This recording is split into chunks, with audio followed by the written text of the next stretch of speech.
Welcome back to my smart home. ఈరోజు నేను అంటే ధనియా పౌడర్ ఎప్పుడు స్టాక్ చేసి పెట్టుకుంటానండి. నేను ఈరోజు ధనియా పౌడర్ అయితే అయిపోయిందనమాట. సో అందుకోసం ఈరోజు ఎట్లా ధనియా పౌడర్ నేను రెడీ చేసుకుంటాను కదా, ఎవరికైనా తెలియని వాళ్ళకి యూజ్ అవుతుందని చెప్పేసి ఈ వీడియో అయితే షేర్ చేస్తున్నాను. అండ్ ఈ ధనియా పౌడర్ వచ్చేసి మనం బిర్యానీస్లో యూజ్ చేసుకోవచ్చు. అండ్ ఏమైనా డీప్ ఫ్రై చేసుకుంటాం కదా, సో అలాంటి దాంట్లో కూడా యూజ్ చేసుకోవచ్చు. ఏమైనా కర్రీస్లో అన్నిట్లో యూజ్ అవుతుందండి. మనం బయట నుంచి కొనుక్కోవాల్సిన అవసరం లేదు. సో ఏమాత్రం లేట్ చేయకుండా ఇప్పుడైతే వీడియో స్టార్ట్ చేసేద్దాం. ఎందుకంటే ఆల్రెడీ టైం 9:30 అవుతుంది. సో హాఫ్ అన్ అవర్లో మనం ఇక్కడ నుంచి బయలుదేరాలి కదా, పిల్లలకి క్యారెట్ కూడా ఇవ్వాలి. సో రైస్ అయితే ముందే కుక్ చేసి పెట్టేసినాను. ఇప్పుడు ప్రస్తుతానికి కర్రీ ఒకటి చేయాలి. ఇప్పుడు పౌడర్ అయితే లేదనమాట, అదే మసాలా పౌడర్ అయితే లేదు. సో ఇప్పుడైతే అల్లం పేస్ట్ అండ్ ధనియా పౌడర్ అయితే రెడీ చేసుకోవాలని అనుకుంటున్నాను. సో మీకు ఏమాత్రం యూజ్ అయితే మటుకు లైక్ షేర్ చేయండి అండ్ కామెంట్ కూడా చేయండి ఎలా ఉంటుంది ఏంటి అనేది. ఇంకా ఇలా కాకుండా ఇంకా వేరే రకంగా కూడా చేయొచ్చా అనేది నాకు కామెంట్ సెక్షన్లో షేర్ చేసుకోండి. సో ప్రస్తుతానికైతే వీడియో స్టార్ట్ చేసేద్దాం. Let's get start the video.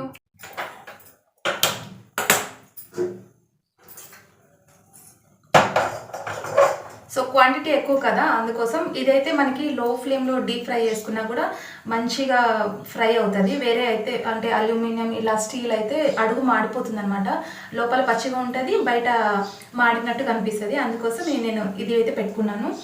So ఇదైతే దీంట్లో ఏమన్నా అంటే నేను మామూలుగా జనరల్ స్టోర్లో అలా తీసుకురానండి. ఎందుకంటే దాంట్లో స్టోన్స్ అవి చెత్త ఎక్కువ ఉంటుంది, ఇవి తక్కువ ఉంటాయి అనమాట. అందుకోసం నేను మాల్స్కి అట్లా వెళ్ళినప్పుడే తీసుకొస్తాను. అక్కడైతే నీట్గా ఉంటుంది, ఏమాత్రం డస్ట్ అట్లాంటిది ఏమి ఉండదు. అయినా సరే మనం ఇంటి దగ్గర వచ్చినాక ఒకసారి ఇట్లా చాట్లో వేసుకొని చెరిగేసుకున్నాం అనుకోండి బెటర్. సో నేను ఆల్రెడీ దీన్ని అయితే బాగా చెత్త తీసేసుకున్నాను, క్లీన్ చేసుకున్నాను. అండ్ అల్లం పేస్ట్ కోసం నేను ఇక్కడ అల్లం అయితే ఒక 1/2 kg తీసుకున్నాను. 1/2 kg అల్లం అయితే నానేసి పెట్టాను అనమాట.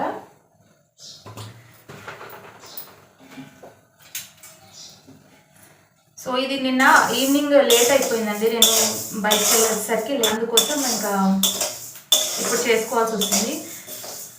సో మార్నింగ్ ఎంత హడావుడి ఉన్నా సరే ప్రస్తుతం ఇట్లాంటి పనులన్నీ నేను సండే చేసుకుంటాను. లాస్ట్ సండే నాకు కొంచెం చెప్పాను కదా, అది టెంపుల్కి వెళ్ళానని చెప్పేసి అక్కడే లేట్ అయిపోయింది. అందుకోసం నేను ఇంకా సండే స్కిప్ అయిపోయింది అనమాట.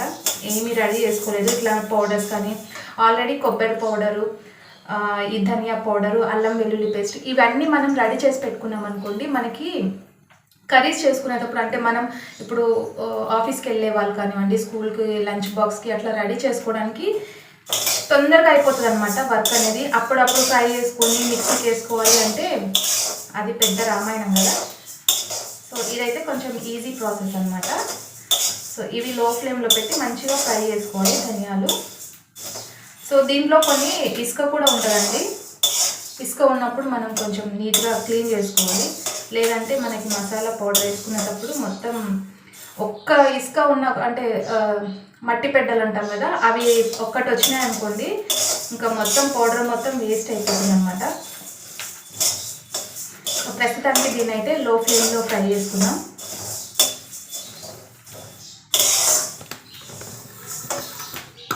కనిపిస్తుందా? ఇది మంచిగా దూరగా ఫ్రై అయితే ఆ స్మెల్ అనేది మనకు అనిపిస్తుంది, తెలుస్తుంది. సో అప్పుడు మనం స్టవ్ కట్టేసుకుంటే సరిపోతుంది. అండ్ నేను దీంట్లోకి ఇట్లా హోల్సేల్ గరం మసాలా దొరుకుతుంది కదా, చెక్క, లవంగ, మగ్గ అన్ని సపరేట్ తీసుకుంటే కాస్ట్ ఎక్కువ పడుతుంది. సో మనకి 1/2 kg ధనియాకి ఈ ప్యాకెట్ అయితే సరిపోతుంది. నేను దీంట్లో ఒక టేస్టింగ్ సాల్ట్ అండ్ కలర్ ఇవి 2 స్కిప్ చేసేసేయండి, మిగతా అన్నీ వేసుకొని ఫ్రై చేసేసుకోవచ్చు.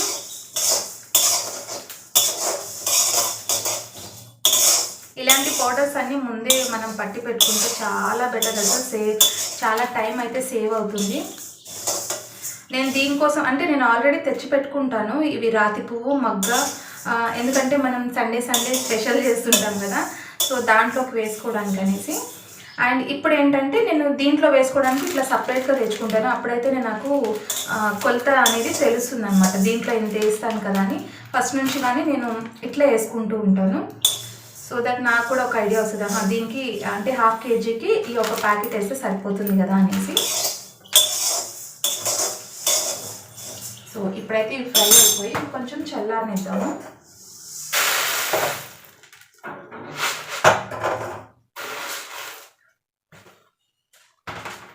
చల్లారేలోపు మనం ఇవి కూడా ఫ్రై చేసేసుకున్నాం. ఇది ఇనుము బాండి కదండి, కొంచెం హీట్గానే ఉంటుంది. హీట్ ఎక్కువ అయిందనుకోండి మాడిపోతుంది.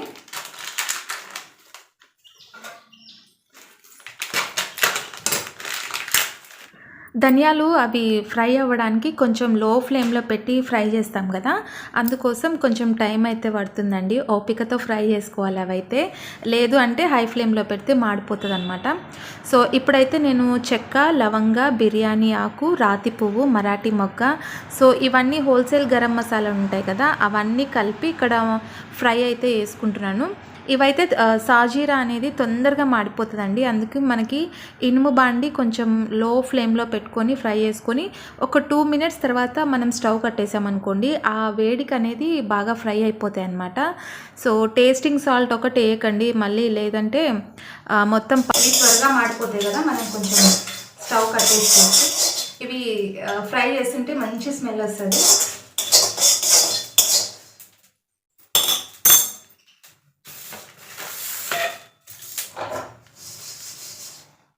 ఇవి ఇట్లే దీంట్లోనే పెట్టేద్దాం, అవి హీట్కి అవే కొంచెం మంచిగా వేగిపోతాయి అన్నమాట.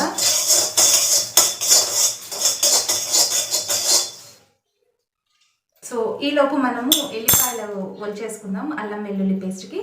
సో ఇవి హీట్ మీద కొంచెం ఫ్రై అవుతాయి. సో ఇది పూర్తిగా చల్లారిన తర్వాత మనం మిక్సీ పౌడర్ పట్టుకోవాలండి, లేదంటే వేడి మీద పౌడర్ సరిగ్గా రాదనమాట, అంటే వడకలుగా వస్తుంది. సో ఇది బాగా ఫ్రై అయితే ఎంత మంచి స్మెల్ వస్తుందో తెలుసా, బిర్యానీ ఆకు, రాతి పువ్వు, చాలా మంచి స్మెల్ వస్తుంది. ఇదైతే ఇంకా తునుగుతలే లేదనమాట, మంచి గట్టిగా అయిపోయింది. సో ఇప్పుడు దీన్ని అంతా మిక్సీలో వేసేసుకొని పౌడర్ పట్టేసుకుందాం. సో ఇది మంచిగా ఫైన్ పౌడర్ పట్టుకోవాలండి. మనకి మిక్సీ కంటే ఊర్లో అయితే ఎక్కువ క్వాంటిటీ కాబట్టి మా అత్త వాళ్ళందరూ కలిసి ఇట్లా గ్రైండర్కి ఇచ్చేస్తారు, అంటే గ్రైండింగ్ మిషన్ ఉంటుంది కదా, దానికి ఇచ్చేస్తారు. చాలా ఫైన్ పేస్ట్గా అవుతుంది. ఎప్పుడన్నా వెళ్ళినప్పుడు నేను అక్కడ నుంచే తీసుకొచ్చుకుంటాను అనమాట. ఇంక ఈ మధ్య వెళ్ళలేదు కదా, అందుకోసం నేను ఇంకా ఇంట్లోనే ప్రిపేర్ చేసుకుంటున్నాను. సో దీంట్లో కొంచెం గరం మసాలా యాడ్ చేసుకోవాలి, అంటే మనకి బయట దొరుకుతుంది కదా దిల్దార్ అట్లా, సో అట్లాంటిది యాడ్ చేసుకోవాలన్నమాట, ఒక స్పూను. సో స్మెల్ అయితే చాలా బాగుంటుంది. సో మసాలా పౌడర్ అయితే పట్టేసుకున్నాం కదా, చాలా ఈజీగా పట్టేసాము. ఇప్పుడైతే ప్రస్తుతానికి ఎల్లిపాయలు, అల్లం వెల్లుల్లి పేస్ట్ పట్టుకోవాలి కదా. సో ఎల్లిపాయలు, ఇవి పచ్చి ఎల్లిపాయలు అండి, తెల్లగడ్డలు అంటారా ఈ సైడ్. సో మా సైడ్ అయితే తెల్లవాయలు అంటాం ఎల్లిపాయలు. ఇవి పచ్చివి కదా, అంత ఈజీగా రావన్నమాట. అల్లము నిన్న తీసుకొని వచ్చినానండి, నిన్ననే క్లీన్ చేద్దాం అనుకున్నాను. సో మార్నింగ్ కొంచెం నానబెట్టి పెట్టాను అనమాట, ఈజీగా పై పెచ్చు ఉంటుంది కదా, అది ఈజీగా వచ్చేస్తుంది. సో అందుకోసం మార్నింగే నానబెట్టి పెట్టుకోవాలి. సో అల్లం అయితే ఇసుక లేకుండా క్లీన్ చేసుకోవాలి. అండ్ ఇప్పుడు చూడండి నేను ఎంత ఫాస్ట్గా పని చేస్తున్నట్లుంది కదా, కానీ నేను రోబోని కాదు కదా, అందుకే కొంచెం ఫాస్ట్ ఫార్వర్డ్లో పెట్టేశాను, అందుకే అంత ఫాస్ట్ అయిపోయింది. సో ఇప్పుడైతే అల్లం వెల్లుల్లి పేస్ట్ మొత్తం, ఇదైతే పచ్చి ఎల్లిపాయ కదా, అది పొట్టు తీయడానికి రాలేదు, అందుకే పైన పొట్టు తీసేసి అల్లం నీట్గా కడిగి కట్ చేసి ఇప్పుడు అల్లం పేస్ట్ అయితే పట్టేస్తాను. అండ్ ఈ పొట్టు రాకపోయినా పర్వాలేదండి, అట్లయినా పట్టొచ్చు, అది మెత్తగా ఫైన్ పేస్ట్ లాగా అయిపోతుంది కదా. సో కొంచెం బరకగా పట్టిన తర్వాత దీంట్లో కొంచెం పసుపు, సాల్ట్ అయితే యాడ్ చేసుకోవాలి. అప్పుడైతేనే మనకి అల్లం వెల్లుల్లి పేస్ట్ స్మెల్ రాకుండా ఎక్కువ రోజులు స్టోరేజ్ ఉంటుందన్నమాట.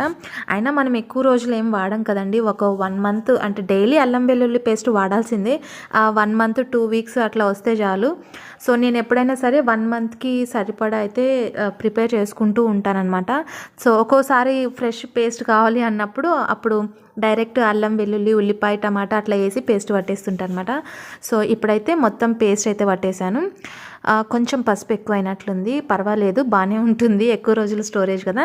అండ్ ఇట్లా నేను ఐస్ క్రీమ్ డబ్బా అట్లా ఉంటుంది కదా, సో అవన్నీ నేను పడేయకుండా నేను ఇట్లా స్టోరేజ్, అంటే అల్లం వెల్లుల్లి పేస్ట్కి ధనియా పౌడర్, కొబ్బరి పౌడర్ ఇట్లాంటి దానికి యూజ్ చేసుకుంటూ ఉంటానన్నమాట. సో ఇదంతా ఒక డబ్బాలో తీసేసి పక్కన పెట్టేసుకోవాలి. సో ఆల్రెడీ నేను కొబ్బరి పొడి కూడా పట్టేసి పెట్టేశానండి. సో అంతా ఇట్లా నేను స్టోర్ చేసి పెట్టుకుంటాను అనమాట. ఇవంతా నాకు 1 మంత్ వరకు వచ్చేటట్టుగా స్టోర్ చేసి పెట్టేసుకుంటాను. అండ్ ఇప్పుడు మనం ఫ్రెష్గా మసాలా రెడీ చేశాను కాబట్టి ఇప్పుడు మనం మంచిగా గుత్తొంకాయ కర్రీ అయితే చేసేద్దాం. అది కూడా చూపించేస్తాను, నిమిషాల్లో చేసేయచ్చు అనమాట. సో ఇప్పుడు మనకి మసాలాలన్నీ రెడీ ఉన్నాయి కాబట్టి ఎంత ఈజీగా చేసేయచ్చు అంటే చాలా టేస్టీగా ఉంటుందన్నమాట. సో నేను ఆల్రెడీ ఇది కనిపిస్తుందా, దీంట్లో కొబ్బరి, గసాల, జీడిపప్పు, తర్బూజా ఇత్తనాలు ఉంటాయి కదా, అవన్నీ కలిపి నేను అంటే నానబెట్టి పెట్టుకున్నాను. ఒక 15 మినిట్స్ ముందు నానబెట్టి పెట్టుకున్నాను. సో చాలా టేస్టీగా ఉంటుందండి. సో మనం ఇదే బాణలో చేసేద్దాం. చాలా ఈజీగా చాలా త్వరగా అయిపోతుంది. చూడండి ఇప్పుడు నేను ఒక 15 మినిట్స్లో అంటే 9:15కి స్టార్ట్ చేశాను అనమాట. మసాలా, అల్లం వెల్లుల్లి paste plus garam masala and కొబ్బరి పొడి, ఇవన్నీ అయితే ఈ 3 అయితే రెడీ చేసి పెట్టేసుకున్నాను. అండ్ ఇప్పుడు మనం గుత్తొంకాయ కర్రీ చేసుకుందాం. చాలా బాగుంటుంది. అండ్ ఇది రోటీలోకి, పలావ్లోకి, ఘీ రైస్లోకి చాలా టేస్టీగా ఉంటుంది. అండ్ ఇప్పుడు నేనైతే నార్మల్ రైసే చేశాను. సో ఇప్పుడు మనం గుత్తొంకాయ రెడీ చేసేద్దాం. ఐ మీన్ నూనె వంకాయ అంటారు కదా, సో అదనమాట. ఇప్పుడు రెడీ చేసేద్దాం. మన దగ్గర మసాలా అంతా రెడీ ఉంది కాబట్టి ఫస్ట్ ఆఫ్ ఆల్ అయితే దీన్ని మిక్సీ పట్టేసుకుందాం. దీంట్లో సో కనిపిస్తున్న ఖర్జూరం, జీడిపప్పు ఇవైతే ఫస్ట్ పేస్ట్ పట్టేసుకుందాం. సో ఆల్రెడీ స్టవ్ మీద ఆయిల్ అయితే పెట్టాను. టమాటా పేస్ట్, కొంచెం చింతపండు అండ్ సన్నగా చాప్ చేసుకున్న ఉల్లిపాయలు. సో మనమైతే ఆల్రెడీ పేస్ట్ చేసి పెట్టుకున్నాం కదా, కాజు అవన్నీ, అదంతా పేస్ట్ అనమాట. సో ఇప్పుడైతే ప్రాసెస్ స్టార్ట్ చేసేద్దాం. ఇక్కడైతే నేను వంకాయలు ఫ్రెష్గా తీసుకున్నాను అండి. మార్నింగ్ వచ్చాయి. ఇక్కడ తోట ఉంది కదా, సో తోటలో అది శనగలు కోస్తున్నారనమాట మార్నింగ్. సో మార్నింగే స్టార్ట్ చేశారు, పాట పాడుకుంటూ అది స్టార్ట్ చేశారనమాట కొయ్యడము. అక్కడ మధ్యలో వంకాయలు అయితే వేసారు. సో వాళ్ళ దగ్గర నేను తీసుకొచ్చుకున్న వంకాయలు. సో అంటే మనకి మార్కెట్లో కంటే అట్లా ఫ్రెష్గా నాకు చెట్లకున్న పూలు కానీ వంకాయలు, కూరగాయలు అట్లా కోయడం అంటే చాలా ఇష్టం అనమాట. నేనే వెళ్ళి తీసుకొని వచ్చుకున్నాను. ఒక పావు కేజీ మైనంగా 10 రూపీస్ తీసుకున్నారు. సో మనం పొద్దున్నే పోయి వాళ్ళ తోటలో తీసుకొచ్చుకుంటూ మనం అమౌంట్ ఇవ్వకుండా తెచ్చుకుంటే బాగుంటుంది కదా. సో అందుకోసం 10 రూపీస్ ఇచ్చి నేను వంకాయలు తీసుకొచ్చుకున్నాను. సో ఇప్పుడు ఆయిల్ హీట్ ఎక్కింది. దీంట్లో ఆల్రెడీ మనం ఇది వంకాయ కట్ చేసుకొని సాల్ట్ వాటర్లో వేసి పెట్టుకున్నాం అంటే బ్లాక్ అవ్వదు అనమాట. సో మనకి ఇప్పుడు అంత టైం లేదు కదా, అందుకే నేను డైరెక్ట్ కట్ చేస్తున్నానండి. వేసుకోకూడదు, కొంచెం నూనె వంకాయ కాబట్టి ఇట్లా లావుగా కట్ చేసుకోవాలన్నమాట. సో చూడండి వంకాయలన్నీ ఇట్లా కట్ చేసి పెట్టేసుకున్నా. సో ఇవన్నీ దీంట్లో ఫ్రై చేసేసుకుందాం.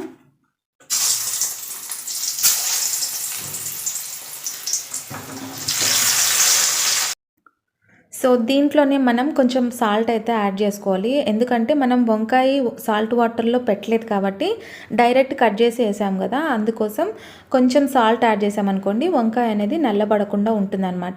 సో సాల్ట్ వేసిన తర్వాత కొంచెం ఫ్రై అవ్వనివ్వాలి. హాఫ్ బాయిల్ అవ్వాలండి ఇది, అంటే హాఫ్ కుక్ అవ్వాలి వంకాయ అనేది. కొంచెం మెత్తబడుతుంది అన్నప్పుడు మనం పసుపు వేసుకొని ఒక 2 మినిట్స్ పెట్టి తీసేసుకోవాలన్నమాట.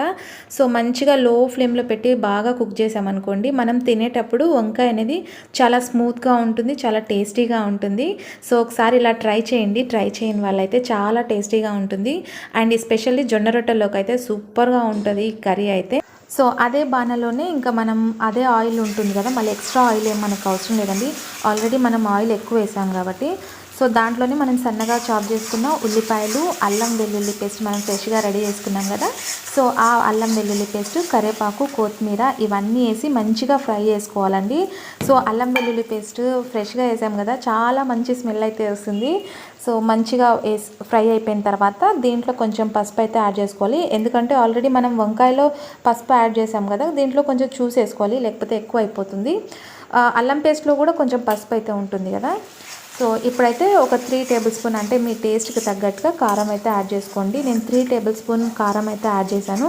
సో ఇట్లా ఆయిల్లో ఫ్రై అవ్వడం వల్ల మనకి ఏదైనా సరే కర్రీ చేసేటప్పుడు పసుపు కారం 2 వేసామనుకోండి కర్రీ అనేది కలర్ఫుల్గా వస్తుంది, పచ్చివాసన అనేది పోతుందన్నమాట మెయిన్ అయితే. సో మంచిగా ఫ్రై అవ్వనివ్వాలి అదే ఆయిల్లో. సో ఇప్పుడైతే మనం ఆల్రెడీ రెడీ చేసి పెట్టుకున్నాం కదా టమాటా క్యూరీ, అది కూడా వేసి మంచిగా పచ్చివాసన పోయేంత వరకు ఫ్రై చేసుకోవాలి. దీంట్లో కొంచెం జీడిపప్పు పలుకులు కూడా యాడ్ చేసుకోండి, తినేటప్పుడు క్రంచీగా టేస్టీగా కూడా ఉంటాయి. అండ్ మనం రెడీ చేసుకున్నాం కదా గరం మసాలా. సో ఈ గరం మసాలా మనం దేంట్లో అయినా యూజ్ చేయొచ్చండి, చాలా బాగుంటుంది. సో ఇప్పుడైతే మనం ఆల్రెడీ కాజు పేస్ట్ రెడీ చేసి పెట్టుకున్నాం కదా, ఆ పేస్ట్ కూడా వేసేసి ఒక 5 మినిట్స్ మనం స్టవ్ మీదనే లో ఫ్లేమ్లో పెట్టి బాగా మగ్గించుకోవాలన్నమాట ఆయిల్లోనే. సో ఈ మసాలా ఫ్రై అయిపోయిన తర్వాత మనకు కొంచెం సాల్ట్ అయితే తక్కువ అనిపించింది, ఎందుకంటే ఆ స్మెల్లే చెప్పేస్తుంది అనమాట సాల్ట్ తక్కువైంది లేనిది. సో నాకు కొంచెం సాల్ట్ తక్కువైతే నేను కొంచెం యాడ్ చేసుకున్నాను.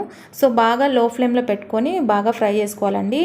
ఆయిల్ అయితే మనకి కుక్ అయిన తర్వాత మంచిగా కనిపిస్తుంది, ఆయిల్ పైకి తేలుతుంది అనమాట. సో ఈ టైంలోనే మనం చింతపండు అయితే కొంచెం, అంటే చింతపండు నీళ్ళు అయితే యాడ్ చేయాలి, అప్పుడైతేనే టేస్ట్ అమోఘంగా ఉంటుందన్నమాట. సో చింతపండు నీళ్ళు కొంచెం వేసుకోవాలి, కొంతమంది కర్డ్ కూడా వేసుకుంటారంటే, నేనైతే చింతపండు నీళ్ళు అయితే వేసుకుంటున్నాను. 3 టమాటాలు, కొంచెం చింతపండు, నిమ్మకాయ సైజ్ అంతా చింతపండు జ్యూస్ అయితే వేసాను. సో మనకి గ్రేవీకి తగ్గట్టుగా వాటర్ అయితే యాడ్ చేసుకోవాలి, ఎందుకంటే ఆల్రెడీ ఆయిల్లోనే మనకి కర్రీ హాఫ్ కుక్ అయిపోయిందనమాట. సో ఇప్పుడు చింతపండు వేసాం కాబట్టి కొంచెం ఒక 15 మినిట్స్ మనకైతే కుక్ అవ్వాలి. సో నేను కొంచెం వాటర్ యాడ్ చేసుకొని, ఇంకా మనం ఆల్రెడీ డీప్ ఫ్రై చేసి పెట్టుకున్నాం కదా వంకాయలు అనేది, సో అవి కూడా యాడ్ చేసేసుకుంటే కర్రీ ఇంకొక 10 మినిట్స్లో రెడీ అయిపోతుంది. సో ఓకేనండి, మన కర్రీ అయితే రెడీ అయిపోయింది. ఇంకా మనం వీడియోకి ఎండ్ చెప్పాల్సిన టైం కూడా వచ్చేసింది. సో కర్రీ ఎలా ఉంది ఏంటి అనేది నా కామెంట్ సెక్షన్లో కంపల్సరీ షేర్ చేసుకోండి. అండ్ నెక్స్ట్ వీడియోలో మళ్ళీ కలుసుకుందాం. And till then bye, take care.